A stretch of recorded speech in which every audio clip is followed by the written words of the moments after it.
This video is sponsored by BuyMode shopping app. BuyMode e-shopping application is one of the best online shopping app now available on Play Store and App Store. Click below link and install application. Thank you. Hello friends, நம்ம இன்றைக்கி இந்த வீடியோவில் ரொம்ப அழகாக சாமி சிலைக்கு போடக்கூடிய குட்டி மாலை எப்படி ரெடி பண்ணுறதுன்னு பார்க்கலாம். இந்த குட்டி மாலை ரெடி பண்ணுறதுக்கு ஒரு இடத்துல கூட நம்ம கட்ட போகிறதில்ல. அதனால் பூ கட்ட தெரியாதவங்க கூட ரொம்ப ஈஸியாக இந்த மாலையை கோர்த்து முடிச்சிடலாம். எப்படி ரெடி பண்ணுறதுன்னு பார்க்கலாம் வாங்க. இதுக்கு வந்துட்டு கொஞ்சம் பெரிய சைஸ் ஊசியும் நூல் வந்துட்டு நல்லா ரெட்டை பக்கம் உள்ளன் நூல் போட்டுக்கோங்க. உள்ளன் நூல் நல்லா கொஞ்சம் கட்டி நூலாக இருக்கும். அதனால் உள்ளன் நூல் போட்டுக்கிட்டு ஒரு கண்ணி மட்டும் ரோஜா பூவோட காம்பு இருக்குது இல்லைங்களா, அதை வச்சு கட்டிக்கலாம். அப்படி பூ கட்ட தெரியலன்னா நான் இப்போ கட்டுறேன் பாருங்கள். இந்த மாதிரி காம்பை ரோஜா காம்பை வந்து சென்டராக வச்சுக்கிட்டு இந்த பக்கம் ரெண்டு பக்கமும் இருக்கிற நூலை வந்து எடுத்து நல்லா இறுக்கமாக ஒரு முடி போட்டுக்கலாம். உடனே கட்டிக்கலாம், இல்லைன்னா முடி போட்டுக்கலாம். அவ்வளோதான். இந்த மாதிரி முடி போட்டுட்டு நம்ம ஊசியில் இப்போ கோர்க்க ஆரம்பிக்கலாம்.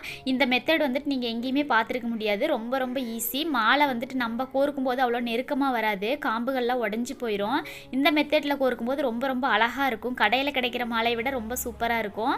இந்த மாதிரி ஒரு சுத்துக்கு 4 ரோஸ் கோர்த்துக்கலாம்.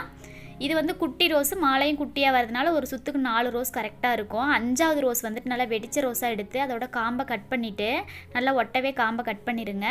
கட் பண்ணிவிட்டு இந்த மாதிரி நம்ம ஸ்ட்ரெயிட்டாக கோர்க்கும்போது நம்ம வந்து அடுத்தடுத்து கோர்க்கும்போது ரோஜா காம்பு வந்துட்டு ஒடியாமல் ரொம்ப அழகாக இருக்கும். நம்ம எண்ணக்கூடிய அளவுக்கு அணியாக ரொம்ப சூப்பராக இருக்கும். பாருங்கள், நான் அடுத்தடுத்து கோர்த்து காமிக்கிறேன். ஒரு சுத்துக்கு 4 ரோஸ் கோர்த்துக்கலாம். 5 ரோஸும் கோர்த்துக்கலாம். ஆனால் நம்ம கொஞ்சம் குட்டி மாலையாக செய்கிறதுனால 5 ரோஸ் கோர்த்துமா ரொம்ப குண்டாக இருக்கும். அதனால் 4 ரோஸ் கோர்த்துக்கலாம். கோர்த்துட்டு அதோட நடுப்பக்கம் இது எதுக்காக இந்த மாதிரி காம்பை கட் பண்ணிவிட்டு ஒரு ரோஸ் மட்டும் இந்த மாதிரி ஸ்ட்ரெயிட்டாக கோர்க்குறோம் அப்படின்னா, நம்ம ரோஸ் வந்துட்டு அடுத்தடுத்து கோர்க்கும் போது காம்பு சின்னதாக இருக்குது, ரோஸ் பெருசாக இருக்கிறதுனால அடுத்தடுத்து பூ வந்து காம்பு உடைய ஆரம்பிக்கும். நம்ம ஸ்ட்ரெயிட்டாக கோர்த்து எடுக்க முடியாது. அதனால தான் வந்துட்டு ரோஸ் மாலையெல்லாம் வந்துட்டு கட்டிடுறாங்க. நம்ம இந்த மாதிரி வந்துட்டு 4 பூ கோர்த்துட்டு சென்டராக வந்து ஒரு ரோஸை காம்பை கட் பண்ணி இந்த மாதிரி வைக்கும்போது அடுத்தடுத்து வந்து டிஸ்டர்ப் இல்லாமல் நல்லா சமமாக ரோஸ் போயிட்டு உட்காந்துக்குது. நான் வந்துட்டு இன்றைக்கி சாமி சிலைக்கெல்லாம் போடக்கூடிய அளவுக்கு நல்ல குட்டி மாலையாக ரொம்ப அழகாக ரெடி பண்ண போகிறேன். இதே மாதிரி இதே மெத்தடில் நம்ம நல்லா பெரிய சைஸ் மாலை எவ்வளோ நீளத்துக்கு வேணாலும் ரெடி பண்ணிக்கலாம்.